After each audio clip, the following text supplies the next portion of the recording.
Mahanati show ಬಹಳ ವಿಶಿಷ್ಟವಾದ show. ಯಾಕೆ ಅಂದ್ರೆ ಸಾಮಾನ್ಯವಾಗಿ ರಿಯಾಲಿಟಿ ಶೋಗಳಲ್ಲಿ ಮುಖ್ಯ ಉದ್ದೇಶ ಮನೋರಂಜನೆ ಆಗಿರುತ್ತೆ. ಆದ್ರೆ ಮಹಾನಟಿ ಶೋನಲ್ಲಿ ಮನೋರಂಜನೆಯ ಜೊತೆಗೆ ಬಹಳ ಒಂದು ಉದಾತ್ತವಾದ ಒಂದು ಉದ್ದೇಶ ಇದೆ. ಏನು ಅಂದ್ರೆ ಎಲ್ಲೋ ಬಹಳ ರಿಮೋಟ್ ಇದರಲ್ಲಿ ಹಳ್ಳಿಯಲ್ಲಿ ಅಥವಾ ಅವಕಾಶ ಸಿಗದೆ ಆ ಇರುವಂತ ಪ್ರತಿಭೆಗಳಿಗೆ ಬಹಳ ಒಂದು ದೊಡ್ಡ ಅವಕಾಶವನ್ನ ಒದಗಿಸಿಕೊಡುವಂತ ವೇದಿಕೆ ಇದು. ಈಗ ನೋಡಿ, ಯಾವುದೋ ಹಳ್ಳಿಯಲ್ಲಿ ಹುಟ್ಟಿರುವ ಒಂದು ಹುಡುಗಿ ಇಲ್ಲಿ ಬಂದು ರಮೇಶ್ ಸರ್ ಅಂತ, ತರುಣ್ ಸುಧೀರ್ ಅವರಂತ, ಪ್ರೇಮಾ ಮೇಡಮ್ ಅಂತ, ವಿಶ್ವಿಕಾ ನಾಯ್ಡು ಅಂತ ಮೆಂಟರ್ಗಳ ಜೊತೆ ಕೆಲಸ ಮಾಡ್ಬೋದು. ಅಥವಾ ಸಿನಿಮಾ ರಂಗದ ಈಗಾಗಲೇ ಹಿಟ್ ಸಿನಿಮಾಗಳು ನೀಡುವ ಡೈರೆಕ್ಟರ್ ಜೊತೆ ಕೆಲಸ ಮಾಡುವಂತ ಅವಕಾಶ. ಬಹುತೇಕ ಯಾರಾದ್ರೂ ಹೊಸಬರು ಬಂದ್ರೆ ಅವರಿಗೆ ಹೊಸಬರಾಗೇ ಇರ್ತಾರೆ, ಅವರು ಅಪರಿಚಿತರಾಗಿ ಸ್ಕ್ರೀನಿಗೆ ಬರ್ತಾರೆ ಮೊದಲ ಸಿನಿಮಾದಲ್ಲಿ. ಆದ್ರೆ ಮೊದಲ ಸಿನಿಮಾ ಬರೋ ಮೊದಲೇ ಇವರನ್ನ ಕರ್ನಾಟಕಕ್ಕೆ ಪರಿಚಯ ಮಾಡಿಸಿ ಅವ್ರದೇ ಆದ ಒಂದು ಅಭಿಮಾನಿ ಬಳಗ ಅಥವಾ ಇಮೇಜ್ ಅನ್ನ ಬೆಳೆಸಿ ಕರ್ನಾಟಕದ ಮುಂದೆ ನಿಲ್ಸೋದಿದೆಯಲ್ಲ, ಬಹಳ ಇದು ದೊಡ್ಡ ಲಕ್ಕಿಯಸ್ಟ್ ಬ್ಲೆಸ್ಡ್ ಅಂತೀನಿ ಅವ್ರಿಗೆ ನಾನು.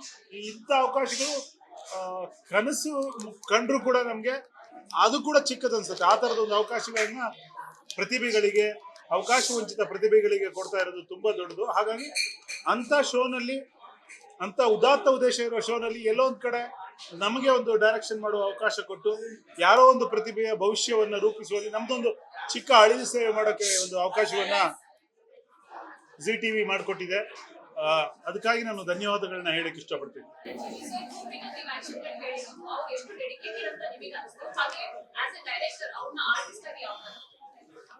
ಡೆಡಿಕೇಶನ್ ಅಂದ್ರೆ ನಂಗೆ ಖುಷಿ ಆಗೋದೇ, ಭೂಮಿಕಾ ಒಬ್ರೇ ಅಂತಲ್ಲ, ಎಲ್ಲರೂ ನಾನು ನೋಡ್ದಂಗೆ ಆಲ್ರೆಡಿ ಬಹಳ ಒಂದು ದೊಡ್ಡ ಲೆವೆಲ್ಗೆ ತಯಾರಾಗಿದ್ದಾರೆ ಅವರು. ನಾವೇನು ತುಂಬಾ ABCD ಹೇಳ್ಕೊಡುವ ಮಟ್ಟಕ್ಕಂತೂ ಇಲ್ಲ ಅವ್ರು. ಆಕ್ಚುಲಿ ಯಾವುದೇ ವಿಷಯವನ್ನು ಹೇಳಿದ್ರು ಬೇಗ ಗ್ರಹಿಸ್ತಾರೆ.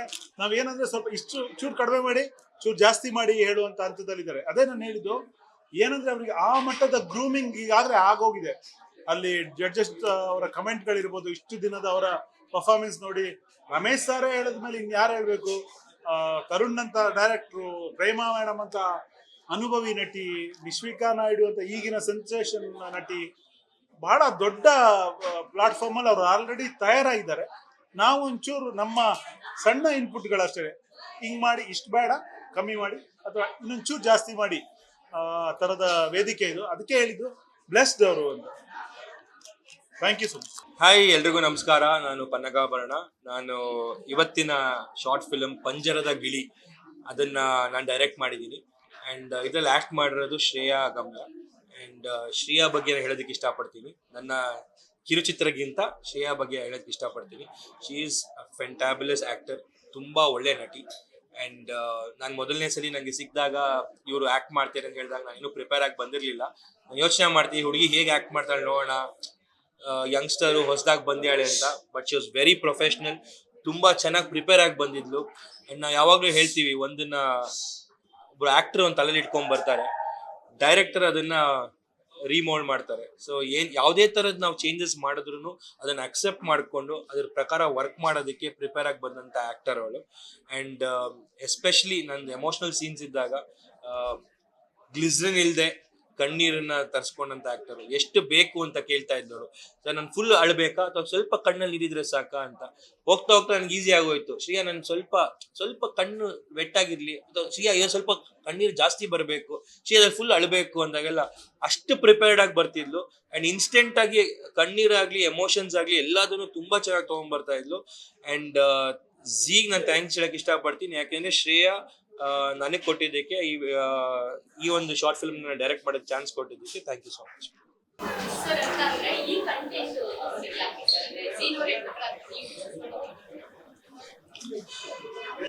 ಸೊ ಪಂಜರದ ಗಿಳಿ ಶಾರ್ಟ್ ಫಿಲ್ಮ್ ನೀವು ನೋಡಿದ್ರೆ ಗೊತ್ತಾಗತ್ತೆ ಏನಕ್ಕೆ ಆ ಕಂಟೆಂಟ್ ಚೂಸ್ ಮಾಡಿದೆ ಅಂತ ಹೇಳಿದ್ರೆ, ಒಂದು ಈ ಆಕ್ಟರ್ಸ್ಗೆಲ್ಲ ಒಂದು ಆಕ್ಟಿಂಗ್ ಎಕ್ಸ್ಪೀರಿಯನ್ಸ್ ಸಿಕ್ಕಿತ್ತು. ಏನು ಅಂದ್ರೆ ಒಂದು ಸ್ಟೇಜ್ ಮೇಲೆ ಪರ್ಫಾರ್ಮ್ ಮಾಡಿದ್ರು, ಸ್ಟೇಜ್ ಆಕ್ಟಿಂಗ್ ಏನು ಅಂತ ಗೊತ್ತಿತ್ತು. ನೆಕ್ಸ್ಟ್ ಒಂದು ಟೆಲಿವಿಷನ್ ಅಲ್ಲಿ ಆಕ್ಟ್ ಮಾಡಿದ್ರು, ಅದನ್ನ ನಾವು ಕೂಡ ಹೋಗಿ ನೋಡಿದ್ವಿ ಸೆಮಿಫೈನಲ್ಸ್ ಅಲ್ಲಿ. ಸೊ ಅದರಲ್ಲಿ ಟೆಲಿವಿಷನ್ ಆಕ್ಟಿಂಗ್ ಹೇಗೆ ನಡೆಯುತ್ತೆ, ಅದ್ರ ಇದರದ್ದು ಪರ್ಫಾರ್ಮೆನ್ಸ್ ಹೇಗಿರುತ್ತೆ ಅಂತ. ಸೊ ಇದೆಲ್ಲದಕ್ಕೂ ವಿಭಿನ್ನವಾಗಿ ಸಿನಿಮಾ ಪರ್ಫಾರ್ಮೆನ್ಸ್ ಹೇಗಿರುತ್ತೆ ಅನ್ನೋದನ್ನ ಎಕ್ಸ್ಪೀರಿಯನ್ಸ್ ಕೊಡ್ಬೇಕಾಗಿತ್ತು ನಾನು. ಸೊ ಒಂದು ಸಟಲಿಟಿ ಇರುತ್ತೆ ಸಿನಿಮಾಲಿ. ಸೊ ಅದನ್ನ ನಾನು ಅವ್ರಿಗೆ ಎಕ್ಸ್ಪೀರಿಯನ್ಸ್ ಮಾಡಬೇಕಾಯ್ತು. ಹಾಗಾಗಿ ನಾನು ಈ ಕಥೆ ಚೂಸ್ ಮಾಡಿದೆ. ಅಂಡ್ ಅಷ್ಟೇ ರಿಯಲಿಸ್ಟಿಕ್ ಆಗಿ ಶೂಟ್ ಮಾಡಬೇಕು ಅನ್ನೋದನ್ನು ನನ್ನ ತಲೆಯಲ್ಲಿತ್ತು. ಅಂಡ್ ಅಷ್ಟೇ ಸಟಲ್ ಆಗಿ ಎಮೋಷನ್ಸ್ ನ ಅವರು ಪೋರ್ಟ್ರೇ ಮಾಡಬೇಕು ಅನ್ನೋದು ನನಗೆ ಇತ್ತು. ಸೊ ಓವರ್ ಆಲ್ ಎಕ್ಸ್ಪೀರಿಯನ್ಸ್ ಈಗ ಮಹಾನಟಿ ಫಿನಾಲೆ ಆಗ್ತಾ ಇದೆ. ಸೊ ಓವರ್ ಆಲ್ ಎಕ್ಸ್ಪೀರಿಯನ್ಸ್ ಒಬ್ರು ಆಕ್ಟರ್ ಸಿಗ್ಬೇಕು ಅಂತ ಹೇಳಿದ್ರೆ ಥಿಯೇಟರ್ ಸ್ಟೇಜ್ ಆಕ್ಟಿಂಗ್ ಆಗ್ಲಿ, ಟೆಲಿವಿಷನ್ ಆಕ್ಟಿಂಗ್ ಆಗ್ಲಿ, ಸಿನಿಮಾ ಆಕ್ಟಿಂಗ್ ಆಗ್ಲಿ, ಈ ಮೂರನ್ನು ಎಕ್ಸ್ಪೀರಿಯನ್ಸ್ ಅವ್ರು ಸಿಗ್ಲಿ ಅನ್ನೋ ಒಂದು ತಲೆ ಇಟ್ಕೊಂಡು ಈ ಕಥೆನ ನಾನು ಚೂಸ್ ಮಾಡ್ಕೊಂಡು. ಜಿಯಿಂದ ಕಾಲ್ ಬಂದಾಗ ಈ ತರದೊಂದು ಶಾರ್ಟ್ ಫಿಲ್ಮ್ ಮಾಡಿ ಅಂತಂದ್ರು. ಅಂದ್ರೆ ಕಂಟೆಂಟ್ ಅದನ್ನ ನಮಗೆ ಆಯ್ಕೆ ಬಿಟ್ಟಿದ್ರು.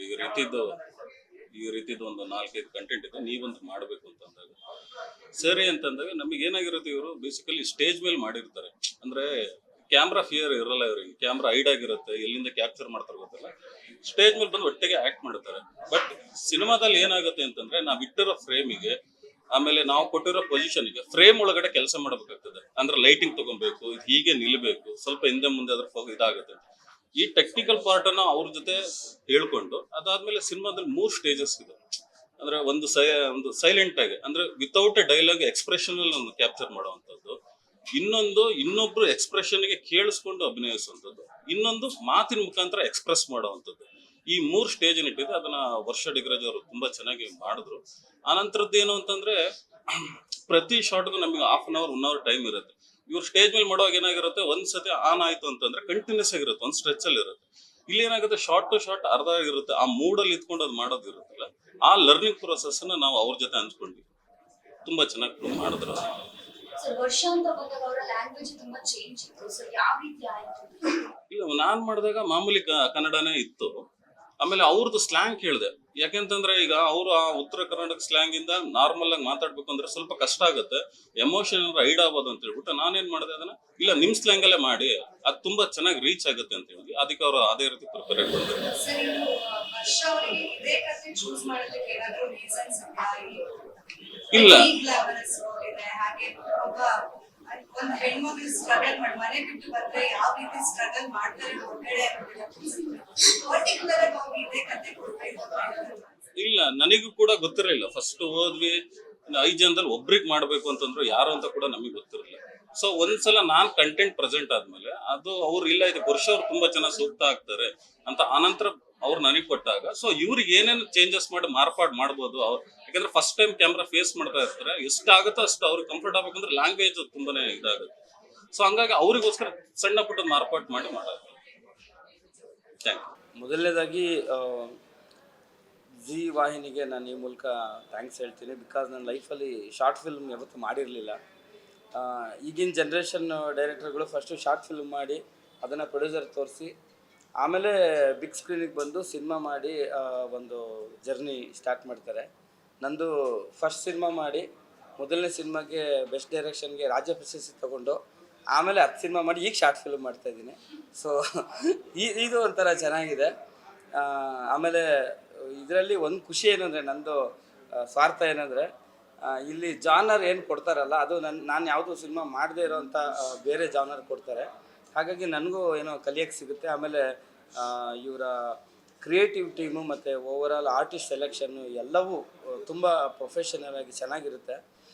ಆಮೇಲೆ ಕ್ಯಾಮ್ರಾಮ್ಯಾನು ನಮ್ಮ ಅರುಣ್ ಸುರೇಶ್ ಅವರು, ಮ್ಯೂಸಿಕ್ ಡೈರೆಕ್ಟ್ರು ನಿನಾದ್ ಎಲ್ಲ ನಮ್ಮ ಟೀಮೇ ಕೊಟ್ಟಿದ್ದರು. ಹಾಗಾಗಿ ನನಗೆ ಇನ್ನೂ ಸ್ವಲ್ಪ ಕಂಫರ್ಟಬಲ್ ಇತ್ತು. ಲಾಸ್ಟ್ ಸೀಸನಲ್ಲಿ ನಾನು ಧನುಶ್ರೀ ಅವ್ರದ್ದು ಒಂದು ಶಾರ್ಟ್ ಫಿಲ್ಮ್ ಮಾಡಿದಾಗ ಅದು ತುಂಬ ಚೆನ್ನಾಗಿತ್ತು. ಅದು ಹಾರರ್ ಕೊಟ್ಟಿದ್ರು ಅವತ್ತು. ಈ ಸರಿ ಥ್ರಿಲ್ಲರ್ ಮರ್ಡರ್ ಮಿಸ್ಟ್ರಿ ಅಂತ ಹೇಳಿದ್ರು. ಅಗೈನ್ ನಾನು ಆ ಥರ ಸಿನಿಮಾ ಯಾವುದೂ ಮಾಡಿರಲಿಲ್ಲ. ಅಂಥ ಸಿನಿಮಾ ದೊಡ್ಡ ಸಿನಿಮಾ ಮಾಡಿ ಎಕ್ಸ್ಪೆರಿಮೆಂಟ್ ಮಾಡೋಕ್ಕೂ ಆಗೋದಿಲ್ಲ. ಹಾಗಾಗಿ ಇವ್ರು ಕೊಟ್ಟಿರೋ ಅವಕಾಶದಲ್ಲೇ ನಾನು ಮರ್ಡರ್ ಮಿಸ್ಟ್ರಿ ಮಾಡಿದ್ರೆ ಹೇಗಿರುತ್ತೆ ಅನ್ನೋ ಒಂದು ವಿಷಯ ನನಗೆ ಇವತ್ತು ಗೊತ್ತಾಯಿತು. ಥಿಯೇಟ್ರಲ್ಲಿ ತುಂಬ ದೊಡ್ಡ ರೆಸ್ಪಾನ್ಸ್ ಸಿಕ್ಕಿದೆ. ಅದಕ್ಕೆ ಎಲ್ಲರೂ ಇಷ್ಟಪಟ್ಟಿದ್ದಾರೆ. ಸೊ ಖುಷಿಯಾಗುತ್ತೆ ಈ ಥರದ್ದೊಂದು ಪ್ರಯತ್ನ ಮಾಡೋಕ್ಕೆ ಅವಕಾಶ ಕೊಟ್ಟಿದ್ದಕ್ಕೆ. ಮಾನ್ಯ ಅಂತ ಹುಡುಗಿ ನಮಗೆ ನಮ್ಮ ಶಾರ್ಟ್ ಫಿಲ್ಮ್ಗೆ ಸಿಕ್ಕಿದ್ದು ತುಂಬ ಚೆನ್ನಾಗಿ ಪರ್ಫಾರ್ಮ್ ಮಾಡಿಲ್ಲ. ಅಂದರೆ ಅವಳಿಗೆ ಆ ಹೀರೋಯಿನ್ ಆ ಥರದ್ದು ಯಾವ ಒಂದು ಹೆಡ್ಡೇಕು ಇಲ್ಲದೆ, ಬನ್ನಿಮ್ಮ ನೀವು ಒಂದು ಬಿಡ್ಸ್ಕೊಡಿ, ಏನೋ ಹೆಡ್ಡೇಕ್ ಇಲ್ಲದೆ ಒಂದು ಅಸಿಸ್ಟೆಂಟ್ ಡೈರೆಕ್ಟರ್ ಥರ ಇಡೀ ರಾತ್ರಿ ಪೂರ್ತಿ ಶೂಟ್ ಮಾಡಿದ್ವಿ. ಇಡೀ ರಾತ್ರಿ ನಮ್ಮ ಜೊತೆಗೆ ಇದ್ಲು. ಅಂದರೆ ಎಷ್ಟು ಇನ್ವಾಲ್ವ್ ಆಗಿದ್ಲು ಅಂದರೆ ಆ ಪಾತ್ರ ಚಪ್ಪಲಿ ಹಾಕ್ಬಾರ್ದು, ಅದು ಬರೀ ಕಾಲಲ್ಲಿ ಇರಬೇಕು. ಶಾರ್ಟ್ ತೆಗಿಬೇಕಾದ್ರೂ ಕಟ್ಟಾದರೂ ಪ್ಯಾಕಪ್ ಆಗೋವರೆಗೂ ಅವ್ರಿಗೆ ಬರೀ ಕಾಲಲ್ಲೇ ಓಡಾಡ್ತಿದ್ಲು. ಸೊ ಹಾಗಾಗಿ ಅಂದರೆ ಅವಳಲ್ಲಿರೋ ಎನರ್ಜಿ ಗೊತ್ತಾಗ್ತಾ ಇತ್ತು. ಸೊ ಓವರಾಲ್ ಆಗಿ ನನ್ನ ಟೀಮು ಮತ್ತು ನಾವು ಚೂಸ್ ಮಾಡ್ಕೊಂಡಿರೋವಂಥ ಒಂದು ಕತೆ ಎಲ್ಲವೂ ನನಗೆ ಹೊಸದಾಗಿತ್ತು. ಆಮೇಲೆ ಹೊಸ ಎಕ್ಸ್ಪೀರಿಯೆನ್ಸ್ ಏನಂದರೆ ನನಗೆ ಈ ಶಾರ್ಟ್ ಪೀರಿಯಡಲ್ಲಿ ಡೈಲಾಗ್ ಬರ್ಸೋಕ್ಕೆ ಆಗಿರಲಿಲ್ಲ. ಸೊ ಹಾಗಾಗಿ ನಾನೇ ಇದಕ್ಕೆ ಡೈಲಾಗ್ ಬರೆದಿದ್ದೀನಿ. ಸೊ ಮೊದಲನೇ ಸಾರಿ ಒಂದು ಕತೆಗೆ ನಾನು ಡೈಲಾಗ್ ಬರೆದಿರೋ ಅನುಭವ ನನಗಾಗಿದೆ. ಸೊ ಓವರಾಲ್ ಆಗಿ ಈ ಅವಕಾಶ ಕೊಟ್ಟಿದ್ದ ಝೀ ಟೀಮ್ಗೆ, ಮಹಾನಟಿ ಟೀಮ್ಗೆ ನಾನು ಧನ್ಯವಾದ ಹೇಳ್ತೀನಿ. ಆಮೇಲೆ ಮಹಾನಟಿಗೆ ಒಂದಷ್ಟು ಆ್ಯಕ್ಟ್ರೆಸ್ಗಳ್ನ ಅವ್ರ ಇಂಡಸ್ಟ್ರಿಗೆ ಕರ್ಕೊಂಬರ್ತಾ ಇದ್ದಾರೆ. ಮುಂದಿನ ದಿನಗಳಲ್ಲಿ ಮಹಾನಟ ಅಂತಲೂ ಒಂದಷ್ಟು ಹೀರೋಗಳ್ನ ಈ ಮೂಲಕ ನಾನು ಹೇಳೋಕ್ಕೆ ಇಷ್ಟಪಡ್ತಾರೆ. ಹೀರೋಗಳಿಗೂ ಅವಕಾಶ ಕೊಡಿ, ಬಿಕಾಸ್ ತುಂಬ ಹೀರೋಗಳ ಕೊರತೆ ಇದೆ ಇಂಡಸ್ಟ್ರೀಲಿ. ಯೂತ್ಸು, ಯಂಗ್ಸ್ಟರ್ಸ್ ಎಲ್ಲ ಹೊಸಬ್ರನ್ನ ತರಬೇಕು. ಸೊ ಚಾನಲ್ ಇದನ್ನು ಯೋಚನೆ ಮಾಡಲಿ ಅಂತ ಹೇಳೋಕ್ಕೆ ಇಷ್ಟಪಡ್ತೀನಿ. Thank you. ಸರ್, ಸಿನಿಮಾ ಮಾಡಬೇಕಾದ್ರೆ ಒಂದಷ್ಟು ಸೆಕ್ಷನ್ಗಳಿರುತ್ತೆ ಸರ್, ನೀವೆಲ್ಲ ಹ್ಯಾಂಡಲ್ ಮಾಡಿದ್ರೆ ಇಲ್ಲಿ ಪಕ್ಕ ಒಂದು ಮಾಸ್ಟರ್ ಥರ, ನೀವು ಟೀಚರ್ ಥರ ಫೀಲ್. ಸೊ ನಿಮಗೆ ಬಂದಂಥ ಸ್ಟೂಡೆಂಟ್ನ ನೀವು ಆ ಕ್ಯಾರೆಕ್ಟರ್ಗೆ ಕಂಪ್ಲೀಟ್ ಆಗಿ ಬರೆಸಬೇಕು, ಅದು ಯಾವ ಥರ? ಮೇಡಮ್, ಆ್ಯಕ್ಚುಲಿ ನನಗೆ ಸಿನಿಮಾಗೂ ಇದಕ್ಕೂ ಡಿಫ್ರೆನ್ಸ್ ಏನಂದರೆ, ಸಿನಿಮಾಗೆ ನಾವೇ ಒಬ್ಬರು ಆ್ಯಕ್ಟ್ರೆಸ್ ಅಥವಾ ಆರ್ಟಿಸ್ಟ್ ಹತ್ರ ಹೋಗ್ತೀವಿ. ನಾವು ಕತೆ ಬರಿಬೇಕಾದ್ರೆ ನಮ್ಗೆ ಇಂಥವ್ರು ಬೇಕು ಅಂತ ಫಿಕ್ಸ್ ಆಗಿರುತ್ತೆ. ಇಲ್ಲ ಆಗಲ್ಲ. ನಮಗೆ ಜಾನರ್ ಕೊಟ್ಟು ಆರ್ಟಿಸ್ಟ್ ಕೊಟ್ಟಿರೋದ್ರಿಂದ ಅವರು ನೋಡಿದಾಗ ಅವ್ರು ಏನು ಮಾಡ್ಬೋದು ಅಂತ ಅನಿಸುತ್ತೆ, ಅವರಿಂದ ಮ್ಯಾಕ್ಸಿಮಮ್ ಏನು ತೆಗೆಸ್ಬೋದು ಅಂತ ನಾವು ಯೋಚನೆ ಮಾಡ್ತೀವಿ. ಆ ಮೂಲಕ ಆ ಥರ ಯೋಚನೆ ಮಾಡಬೇಕಾಗುತ್ತೆ. ಈ ಅತಿಥಿ ಅನ್ನೋ ಶಾರ್ಟ್ ಫಿಲ್ಮ್ ನನಗೆ ಕೊಟ್ಟಿದ್ರಲ್ಲ, ಅದರಲ್ಲಿ ಮೊದಲನೇದಾಗಿ ಆ ಹುಡುಗಿನ ನಾನು ಮೀಟ್ ಮಾಡಿದ್ದೆ ಸೆಟ್ಟಲ್ಲಿ. ಸೊ ಅವಳಿಗೆ ಒಂದು ಕತೆ ಹೇಳಿದೆ. ಅಂದರೆ ಈ ಶಾರ್ಟ್ ಫಿಲ್ಮಲ್ಲಿ ಇಲ್ದಿರೋದೊಂದು ಕತೆ, ಅಂದರೆ ಬ್ಯಾಕ್ ಸ್ಟೋರಿ ಏನಾಗಿರುತ್ತೆ, ನೀನು ಯಾವ ಊರವಳು, ನೀನು ಹೇಗೆ ಮಾತಾಡ್ತೀಯ, ನಿನ್ನ ಕ್ಯಾರೆಕ್ಟರ್ ಏನು, ನಿಮ್ಮ ತಂದೆ ತಾಯಿ ಏನು, ಇದೆಲ್ಲದನ್ನು ಪೂರ್ತಿಯಾಗಿ ಅವಳ ತಲೆಗೆ ತುಂಬಿಸಿ, ಈಗ ಇದು ಯಾವುದು ಶಾರ್ಟ್ ಫಿಲ್ಮಲ್ಲಿ ಇರಲ್ಲಮ್ಮ, ಇದು ಬಂದು ಇದು ನಿನ್ನ ತಲೆಯಲ್ಲಿರಬೇಕು, ಪ್ರತಿ ರಿಯಾಕ್ಷನ್ ಹಿಂದೆ ಈ ಬ್ಯಾಕ್ ಸ್ಟೋರಿ ನಿನಗೆ ಗೊತ್ತಿರಬೇಕು ಅಂತೆಲ್ಲ ಹೇಳಿ ತುಂಬ ನೀಟಾಗಿ ಕೇಳಿಸ್ಕೊಂಡ್ಲು. ಆಮೇಲೆ ಒಂದೇ ಸರಿ ಹೇಳಿದ ತಕ್ಷಣ ಆ ಪಾತ್ರದೊಳಗಡೆ ಅವಳು ಪರಕಾಯ ಪ್ರವೇಶ ಮಾಡ್ದಂಗಿತ್ತು. ಸೊ ತುಂಬ ಖುಷಿಯಾಯಿತು ವರ್ಕ್ ಮಾಡಿ. ನನಗೆ ಹೋಲ್ ಟೀಮು ಚೆನ್ನಾಗಿ ಸಪೋರ್ಟ್ ಮಾಡ್ತು. ಸೊ ಈ ಥರ ಅಂದರೆ ನನಗೆ ಮಾನ್ಯ ಬಗ್ಗೆ ಹೇಳಬೇಕು ಅಂದರೆ, ಒಂದು ಮಿಡ್ ನೈಟ್ ಪೂರ್ತಿ ನೈಟ್ ಶೂಟ್ ಮಾಡಿದ್ವಿ ನಾವು, 9ರಿಂದ ಬೆಳಗ್ಗೆ 7 ಗಂಟೆವರೆಗೂ. ಎಲ್ಲೂ ಒಂದು ಸಣ್ಣ ಆಯಾಸ ಅಥವಾ ಏನೋ ಒಂದು ನಿದ್ದೆ ಬರೋ ಥರದ್ದು ಆ ಥರ ಇಷ್ಟ ತಗೋದು ಏನೂ ಇಲ್ಲದೇನೆ ತುಂಬ ಹಾರ್ಡ್ ವರ್ಕ್ ಮಾಡೋದು. ಹತ್ತತ್ರ ಬರ್ತಾ ಮಿಡ್ ಆಫ್ ಶೂಟಿಂಗು ಅವಳೇ ಒಂದು ಸಜೆಷನ್ ಹೇಳೋಕ್ಕೆ ಶುರು ಮಾಡೋದು. ಸರ್, ನಾನು ಇನ್ನೊಂದು ಟೇಕ್ ತೊಗೋತೀನಿ, ನಾನು ಈ ಥರ ಬಂದರೆ ಚೆನ್ನಾಗಿರುತ್ತಲ್ವ ಅಂತ. ಸೊ ಒಬ್ಬಳು ನಟಿಗೆ ಮೇಯ್ನಾಗಿ ಇದು ಬೇಕು. ಅಂದರೆ ಅವ್ಳಿಗೆ ಏನು ಅನಿಸುತ್ತೆ ಅದನ್ನು ಓಪನ್ ಆಗಿ ಹೇಳಿ ಡೈರೆಕ್ಟರ್ ಹತ್ರ ಅವ್ರುಗಳು ವಿಷಯನ ಶೇರ್ ಮಾಡಿದಾಗ ಇನ್ನೂ ಬೆಸ್ಟ್ ಏನೋ ತೆಗಿಯೋಕ್ಕೆ ನಮಗೂ ಹೆಲ್ಪ್ ಆಗುತ್ತೆ. ಆಮೇಲೆ ಫಸ್ಟ್ ಆಫ್ ಆಲ್ ನಮ್ಗೆ ಅವರು ಇದರೊಳಗಡೆ ಇದ್ದಾರೆ, ಕ್ಯಾರೆಕ್ಟ್ರಲ್ಲಿ ಇದ್ದಾರೆ ಅನ್ನೋ ವಿಷಯ ಗೊತ್ತಾಗುತ್ತೆ. ಸೊ ಈ ರೀತಿ ಒಂದು ಒಳ್ಳೆ ಬಾಂಡಿಂಗಲ್ಲಿ ಈ ಶಾರ್ಟ್ ಫಿಲ್ಮ್ ಮಾಡಿದ್ವಿ. ಎಲ್ರಿಗೂ ನಮಸ್ಕಾರ. ಮೊದಲಿಗೆ ಮಂಗಳ ಕಿರುಚಿತ್ರವನ್ನ ನಿರ್ದೇಶನ ಮಾಡಲಿಕ್ಕೆ ಝೀ ವಾಹಿನಿ ನನಗೊಂದು ಅವಕಾಶ ಮಾಡಿಕೊಡ್ತು. ಅದಲ್ದಲೆ ಇದನ್ನ ಚಿತ್ರಮಂದಿರದಲ್ಲಿ ಕೂಡ ಪ್ರದರ್ಶನ ಮಾಡಿ ಪ್ರತಿಯೊಬ್ಬ ನಿರ್ದೇಶಕನ ಟೆಕ್ನಿಷಿಯನ್ನ ಕನಸು ಬೆಳ್ಳಿ ಪರದೆಯಲ್ಲಿ ತಾವು ಮಾಡಿದಂತಹ ಒಂದು ಕಲಾಕೃತಿಯನ್ನ ನೋಡೋದು, ಅದಕ್ಕೂ ಕೂಡ ಒಂದು ಅವಕಾಶವನ್ನ ಮಾಡಿಕೊಡ್ತು. ಅದರ ನಂತರ ಪ್ರೆಸ್ ಮೀಟ್ ನ ಏರ್ಪಡಿಸಿ ಎಲ್ಲ ಮಾಧ್ಯಮ ಮಿತ್ರರ ಮುಂದೆ ನಿಂತು ನಮ್ಮ ಅಭಿಪ್ರಾಯವನ್ನ ಹಂಚ್ಕೊಳ್ಳೋದಕ್ಕೆ ಒಂದು ದೊಡ್ಡ ವ್ಯವಸ್ಥೆಯನ್ನ ಮಾಡಿದೆ.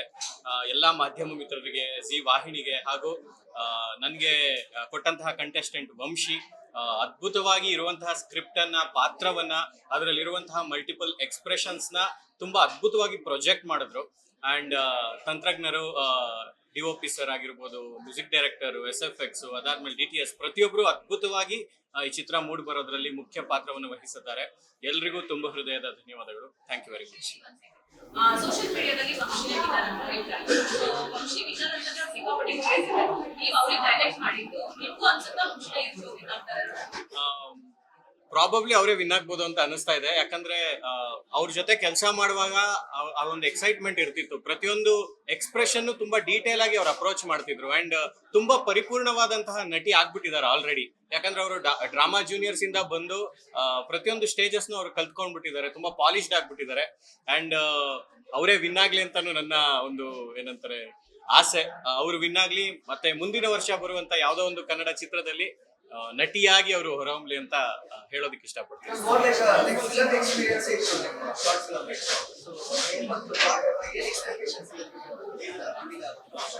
ಅಂದ್ರೆ ಇದು ಒಂದು ಕಿರುಚಿತ್ರ ಅಂತ ಅವ್ರು ನನಗೆ ಕೊಟ್ಟಿದ್ರು. ನಾನು ಇನ್ನೂ ಹೊಸ ಪ್ರೂವ್ ಮಾಡ್ಕೊಬೇಕಿತ್ತು. ಪ್ರತಿಯೊಂದು ನನಗೆ ಸಿಗುವಂತ ಕೆಲಸದಲ್ಲೂ ನಾನು ಅಚ್ಚುಕಟ್ಟಾಗಿ ಎಷ್ಟು ಚೆನ್ನಾಗಿ ಮಾಡೋದಕ್ಕೆ ಸಾಧ್ಯ ಅದನ್ನ ಮಾಡೋಣ ಅಂತಿದ್ದೆ. ಹಾಗಾಗಿ ತುಂಬಾ ಚೆನ್ನಾಗಿ ಅದು ಮೂಡ್ ಬಂದಿದೆ ಅಂತ ಎಲ್ಲರೂ ಹೇಳ್ತಾ ಇದ್ದಾರೆ. ಅಂಡ್ ವಂಶಿ ವಿನ್ ಆದ್ರೆ ನಮಗೂ ಒಂದು ಖುಷಿ, ಅವ್ರ ಜೊತೆ ನಾವು ಕೆಲಸ ಮಾಡಿದೀವಿ ಅಂತ ತುಂಬಾ ಹೆಮ್ಮೆ ಆಗುತ್ತೆ. ಥ್ಯಾಂಕ್ ಯು ಎಲ್ರಿಗೂ. Thank you.